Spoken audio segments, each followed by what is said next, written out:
Bismillahirrahmanirrahim. Assalamualaikum warahmatullahi wabarakatuh. Perkenalkan sebelumnya nama saya Siti Muarifah dari Prodi Ilmu Pendidikan Agama Islam dari kelas 5A. Saya di sini akan membacakan Quran Surah Al-Fatihah beserta terjemahannya dan sedikit menjelaskan mengenai isi kandungan atau nilai apa saja yang ada di dalam Quran Surah Al-Fatihah. A'udzu billahi minasyaitonir rajim. Bismillahirrahmanirrahim. Alhamdulillahi rabbil alamin. Ar-Rahmanir-Rahim. Maliki yaumiddin. Iyyaka na'budu wa iyyaka nasta'in. Ihdinas siratal mustaqim. Siratal ladzina an'amta 'alaihim ghairil maghdubi 'alaihim waladdallin. Amin. Shadaqallahul 'adzim. Aku berlindung kepada Allah dari godaan syaitan yang terkutuk dengan menyebut nama Allah yang Maha Pemurah lagi Maha Penyayang. Segala puji bagi Allah Tuhan semesta alam, Maha Pemurah lagi Maha Penyayang, yang menguasai di hari pembalasan. Hanya Engkaulah yang kami sembah, dan hanya kepada Engkaulah kami meminta pertolongan. Tunjukilah kami jalan yang lurus, jalan orang-orang yang Engkau beri nikmat kepada mereka, bukan jalan mereka yang Engkau murkai, dan bukan pula jalan mereka yang sesat. Amin. Maha benar Allah dengan segala firman-Nya.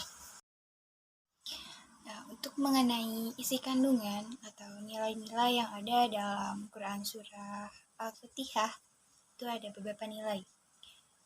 Nah, sebelum itu kan kita udah tahu dulu ya kalau bahwasanya gitu surah Al-Fatihah ini merupakan ayat pertama yang ada di dalam Al-Quran, atau bisa dibilang juga sebagai pembuka gitu kan. Nah, kalau misalkan untuk nilai-nilai yang terkandung Al-Quran itu adalah nilai keimanan atau tauhid, dimana itu ada terkandung di ayat pertama, kedua, ketiga, sama keempat. Terus ada juga nilai ibadah yang terkandung pada ayat kelima. Ada juga nilai syariah di ayat ke-6, sama tentang kisah-kisah orang terdahulu di ayat ke-7. Nah, kalau misalkan kita teliti di ayat pertama adalah ada kata lafaz bismillah atau basmalah, dimana makna dari lafaz basmalah sendiri kan saya melakukan sesuatu yang bisa dikerjakan dengan atas nama Allah gitu kan, atas izin Allah, atas nama Allah. Di sini itu dari Quraisy sendiri menjelaskan bahwa ketika orang yang mengucapkan basmalah itu tuh memperkuat hubungan gitu, memperkuat hubungan antara hamba atau antara orang yang mengucapkan dengan Allah. Nah, bisa dibilang juga kalau lafaz basmalah ini harus nantiasa kita ucapkan ketika kita ingin melakukan suatu hal atau ketika kita ingin melakukan suatu pekerjaan, maka jangan sampai lupa untuk selalu mengucapkan lafaz basmalah. Terus ada juga yang kedua itu adalah lafaz alhamdulillah. Artinya ketika kita selesai mengerjakan sesuatu atau ketika kita beres mengerjakan sesuatu, jangan lupa mengucapkan lafaz hamdalah atau alhamdulillahirabbil alamin. Ataupun ketika kita dipuji sama orang, jangan lupa untuk berucap hamdalah, karena segala pujian itu hanya milik Allah gitu kan. Ketika kita dipuji, kita balikan lagi kepada Allah Subhanahu wa taala. Ada juga lafaz Ar-Rahman Ar-Rahim. Allah Maha Pemurah lagi Maha Penyayang. Menurut Imam Ibnu Katsir sendiri bahwa Allah itu sayang, Allah itu untuk orang-orang mukmin. Dan Allah itu sangat pemurah, dan bahkan ketika kita bernapas itu ada kemurahan dari Allah. Nah, ada juga kalau ketika keimanan kita semakin kuat, kita tuh percaya suatu hari nanti itu ada yang namanya hari pembalasan, dimana apa yang kita kerjakan hari ini pasti akan dibalas di kemudian hari gitu kan. Terus ada juga hanya Allah yang kami sembah gitu, hanya Allah yang pantas kami sembah. Itu artinya cuman Allah yang harus kita sembah, gak ada yang lain. Allah itu hanya satu-satunya Allah yang kita sembah gitu kan. dimana kita juga meminta hidayah dari Allah, meminta pertolongan, meminta petunjuk kepada Allah gitu kan. Petunjuk tentang apa sih? Petunjuk tentang jalan untuk menjalani hidup kita ke arah yang lebih benar gitu kan, menjauhi jalan yang tidak seharusnya kita tempati, atau menjauhi jalan yang bukan jalan untuk kita, dimana jalan untuk kita ya jalan-jalan orang-orang yang diridhoi oleh Allah Subhanahu Wa Taala. Mungkin hanya secara singkat isi kandungan dari Quran Surah Al-Fatihah yang bisa saya sampaikan. Terima kasih. Bismillahirrahmanirrahim. Iqra bismi rabbikal ladzi khalaq. Khalaqal insana min 'alaq. Iqra wa rabbukal akram. Alladzi 'allama bil qalam. 'Allamal insana ma lam ya'lam. Kalla innal insana layatgha ar-ra'ahu istaghna. Inna ila rabbika ruj'a. Shadaqallahul adzim. Dengan menyebut nama Allah yang Maha Pemurah lagi Maha Penyayang. Bacalah dengan menyebut nama Tuhanmu yang menciptakan. Dia telah menciptakan manusia dari segumpal darah. Bacalah, dan Tuhanmu lah yang Maha Pemurah, yang mengajarkan manusia dengan pelantaran kalam. Dia mengajarkan kepada manusia apa yang tidak diketahuinya. Ketahuilah, sesungguhnya manusia benar-benar melampaui batas, karena dia melihat dirinya serba cukup. Sesungguhnya hanya kepada Tuhanmu lah kamu kembali. Maha benar Allah dengan segala firman-Nya. Bismillahirrahmanirrahim. Berikutnya mengenai nilai atau isi kandungan tebakan pendapat dari para mufasir mengenai Quran Surah Al-Alaq ayat 1-8. Nah, untuk nilai sendiri kurang lebih ada 4 nilai, dimana yang pertama itu adalah nilai gemar membaca atau belajar. Ada juga nilai kehidupan atau perintah agar manusia memiliki keimanan. Yang ketiga ialah nilai keilmuan, dan yang keempat nilai gemar menulis. Nah, mungkin seperti yang sudah kita tahu bahwa surat Al-Alaq itu merupakan surat pertama yang diturunkan kepada Nabi Muhammad SAW, di mana Allah memerintahkan Nabi Muhammad untuk membaca. Nah, dari pendapat para mufasir sendiri, yang pertama itu ada dari tafsir Jalalain dari As-Suyuti sama Mahali, di mana maksud dari membaca ini tuh ialah membaca dengan menyebutkan nama Rob dari seluruh makhluk. Nah, ada pula dari Quraisy Shihab menjelaskan bahwa dalam surat ini tuh terdapat ajakan untuk membaca dan belajar. Nah, bisa kita ambil kesimpulan gitu kan. Jadi ketika kita sudah mendalami ayat-ayat Al-Quran, ayat-ayat Allah gitu kan, ayat-ayat ini tuh kita akan mendapatkan hidayah dari Allah atau karunia dari Allah yang sangat begitu bermanfaat bagi kita, dimana itu berupa ilmu, dimana ilmu ini pastinya sangat bermanfaat bagi kehidupan kita sehari-harinya, bahkan untuk kehidupan kelak kita nanti. Nah, ada pula dari Ibnu Katsir, beliau menjelaskan mengenai peringatan mengenai permulaan penciptaan manusia dari segumpal darah.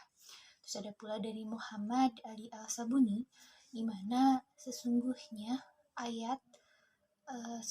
di ayat kedua gitu kan, di ayat kedua ini tuh kayak menunjukkan kesempurnaan gitu, menunjukkan kesempurnaan atau kemuliaan Allah Subhanahu Wa Taala, di mana hanya Allah lagi tuh zat yang memberi pengetahuan kepada hamba-hambanya terhadap sesuatu yang belum diketahui. Lalu ada juga dari Maragi, di mana beliau mengatakan gitu kan, bahwa manusia itu dapat membaca pada dasarnya itu adalah berkat kekuasaan dan kehendak Allah Subhanahu Wa Taala. Nah, bisa kita tarik gitu kan, tarik titik beratnya atau tarik kesimpulannya bahwa kita kalau tidak ada kehendak Allah, tidak ada kekuasaan Allah gitu kan dalam kehidupan kita, maka belum tentu kita bisa membaca, belum tentu kita bisa mendapatkan ilmu-ilmu yang sangat bermanfaat bagi kehidupan kita. Mungkin singkatnya seperti itu untuk isi kandungan atau para pendapat dari para mufasir untuk Quran surah Al-Alaq ayat 1-8. Bismillahirrahmanirrahim. Qul ya ayyuhal kafirun la a'budu ma ta'budun wa la antum abiduna ma a'bud wa la ana abidum ma abadtum wa la antum abiduna ma a'bud lakum dinukum waliyadin. Shadaqallahul azim. Dengan menyebut nama Allah yang Maha Pemurah lagi Maha Penyayang, katakanlah, hai orang-orang kafir, aku tidak akan menyembah apa yang kamu sembah, dan kamu bukan penyembah Tuhan yang aku sembah, dan aku tidak akan pernah menjadi penyembah apa yang kamu sembah, dan kamu tidak akan pernah pula menjadi penyembah Tuhan yang aku sembah. Untukmu agamamu, dan untukkulah agamaku. Maha benar Allah dengan segala firman-Nya. Baik, untuk isi kandungan atau pendapat para mufasir di Quran surah Al-Kafirun ini tuh ada beberapa pendapat mufasir ya, bisa dibilang banyak juga sih. Salah satunya itu ada dari tafsir atau bari di ayat 1 sama ayat 6, di mana menjelaskan agar orang kafir itu berputus asa untuk mengajak Rasul ke agama mereka, dan menjelaskan pula bahwa Nabi Muhammad SAW itu tidak akan mengikuti agamanya, seperti di ayat terakhir di mana untukmu agamamu dan untukku agamaku, kan? Terus ada juga di tafsir Fidalalil Quran dari Sayyid Qutb, di mana ibadahku tidak sama dengan ibadahmu, begitupun dengan Tuhanku berbeda dengan Tuhanmu. Terus ada juga dari Profesor Dr. Hamka, di mana mengatakan bahwa antara tauhid atau mengesahkan Allah Subhanahu wa Ta'ala itu tidak dapat dikompromikan atau tidak dapat dicampur adukan dengan yang namanya kesyirikan. Nah, kalau untuk analisis isi dari kandungan ayat tersebut gitu kan, terdapat nilai akidah di mana akidah sendiri kan kepercayaan yang bisa kita dapat dari keyakinan gitu kan, dari keyakinan dan keimanan kita. Nah, ada nilai-nilai akidah yang terkandung di ayat ini juga di surat Al-Kafirun ini, dimana yang pertama adalah menolak tegas ajakan kafir Quraisy dalam isinya ketika mereka mengajak kita untuk pindah ke agamanya atau mengikuti seperti apa ajaran dari agamanya, maka di sini tuh menolak tegas ajakan tersebut. Terus yang kedua ini mengenai menunjukkan perbuatan ibadah, di mana ibadah orang muslim itu akan berbeda dengan ibadah dari orang-orang kafir Quraisy. Terus ada juga menjelaskan tidak adanya kompromi dalam masalah akidah. Artinya nggak ada tuh dicampur adukannya gitu akidah dengan yang namanya kesyirikan, seperti yang dijelaskan oleh Profesor Dr. Hamka. Nah, ada pula mengenai menegaskan bahwa Rasul itu tidak akan menyembah apapun selain Allah. Artinya ketika mereka atau kafir Quraisy itu mengajak Rasul untuk menyembah Tuhan mereka atau menyembah berhala, maka Rasul itu akan menolak, karena yang Rasul sembah hanya Allah Subhanahu wa Ta'ala. Terus ada pula mengenai pentingnya toleransi. Artinya kita tidak bisa memaksakan orang lain untuk masuk ke agama kita. Kita tidak bisa memaksa orang lain untuk mengikuti agama kita seperti apa. Terus yang selanjutnya di poin ke-6 yaitu pentingnya ikhlas kepada Allah Subhanahu wa Ta'ala dalam ibadah. Artinya ketika kita melakukan ibadah, kita harus ikhlas gitu kan. Gak ada artinya ketika kita melakukan ibadah itu kita terpaksa.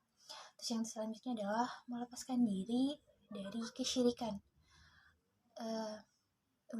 Artinya setelah apapun yang ada dalam diri kita harus kita lepaskan gitu, apalagi bersangkutan dengan yang namanya syirik.